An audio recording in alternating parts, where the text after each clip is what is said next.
اعوذ باللہ من الشیطان الرجیم بسم اللہ الرحمن الرحیم اللہم صلی علی محمد وعلی آل محمد کما صلیت علی ابراہیم وعلی آل ابراہیم انک حمید مجید اللہم بارک علی محمد وعلی آل محمد کما بارکت علی ابراہیم وعلی آل ابراہیم انک حمید مجید۔ اللہ تعالیٰ قرآن پاک کی سورہ نمبر 24 سورۃ نور کی آیات نمبر 4 میں ارشاد باری تعالیٰ ہے، ترجمہ: جو لوگ پاک دامن عورتوں پر زنا کی تہمت لگائیں پھر 4 گواہ نہ پیش کر سکیں تو انہیں 80 کوڑے لگاؤ اور کبھی بھی ان کی گواہی قبول نہ کرو، یہ فاسق ہیں۔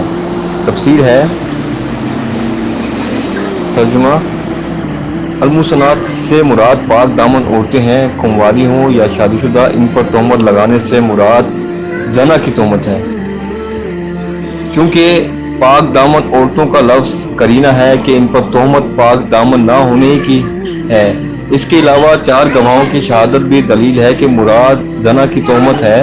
اگر کوئی شخص کسی پر چوری یا شراب نوشی یا کفر وغیرہ کی تہمت لگائے تو اس پر حد قذف نافذ نہیں کی جائے گی، بلکہ حاکم کی ثواب دید کی مطابق تعزیر ہوگی۔ اگرچہ یہاں ذکر پاک دامن عورتوں کا ہے، مگر اس میں پاک دامن مرد بھی شامل ہیں۔ ان پر بہتان لگانے والوں پر بھی یہی حد لاگو ہوگی، کیونکہ جس علت کی بنا پر پاک دامن عورتوں پر تہمت لگانے کی حد مقرر کی گئی ہے، وہی علت پاک دامن مردوں پر تہمت لگانے میں بھی موجود ہے۔ اس لیے پورے امت کا اجماع ہے کہ پاک دامن عورتوں پر تہمت لگانے کی حد پاک دامن مرد پر تہمت لگانے والے پر بھی نافذ کی جائے گی۔ یہاں عورتوں کا ذکر اس لیے ہے کہ ان پر تہمت زیادہ تکلیف دہ اور باعث عار ہوتی ہے، اس لیے بھی کہ آگے ام المومنین اماں عائشہ رضی اللہ عنہ پر تہمت کا ذکر آ رہا ہے، وہ اگلی آیات میں انشاءاللہ کریں گے، وہ جب آئے گا تو آپ کو بتائیں گے۔ جو شخص کسی پاک دامن عورت پر زنا کی تہمت لگائے، اس سے مطالبہ کیا جائے گا کہ اپنے دعوے کے ثبوت کے لیے 4 مسلمان عادل مرد گواہ پیش کرے۔ عادل سے مراد جو نیک ہو، پاک باز ہوں، مطلب سمجھدار ہوں۔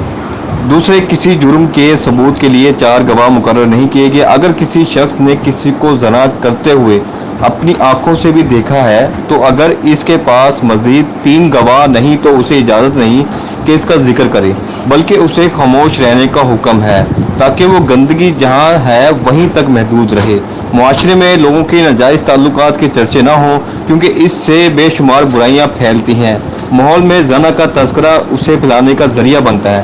کوئی شخص اگر چھپ کر زنا کا ارتکاب کرتا ہے تو اس کا اتنا نقصان نہیں جتنا زنا کی اشاعت بے حیائی کی بات پھیلانے سے معاشرے کا نقصان ہوتا ہے۔ ہاں، اگر کوئی شخص اتنی دیدہ دلیری سے زنا کرتا ہے کہ 4 مرد اسے عین حالت زنا میں دیکھتے ہیں تو انہیں اجازت ہے کہ اسے حاکم کے پاس لے جائیں تاکہ وہ اس پر حد نافذ کر کے اس خبیث فعل کی روک تھام کرے۔ ایک طرف زنا کی سخت ترین حد مقرر فرمائی، دوسری طرف لوگوں کی عزتوں کی حفاظت اور ان کی کمزوریوں پر پردے کے لیے حکم دیا کہ جو شخص کسی پاک دامن پر زنا کا الزام لگائے پھر 4 گواہ پیش نہ کرے تو اسے بہتان کی حد لگاؤ۔ بہتان لگانے والا مرد ہو یا عورت، جیسا کہ حسان بن ثابت رضی اللہ عنہ اور مصلح بن حساسہ رضی اللہ عنہ کے ساتھ حفصہ بن جیش رضی اللہ عنہ پر بھی حد قذف لگائی گئی۔ اللہ تعالیٰ سے دعا ہے کہ جو آیات پڑھی ہے اس کو سمجھنے، اس پر عمل کرنے اور اسے دوسروں تک پہنچانے کی توفیق عطا فرمائے، اور قرآن پاک کو ترجمے کے ساتھ پڑھنے، سمجھنے، اس پر عمل کرنے اور اسے دوسروں تک پہنچانے کی توفیق عطا فرمائے۔ Please subscribe.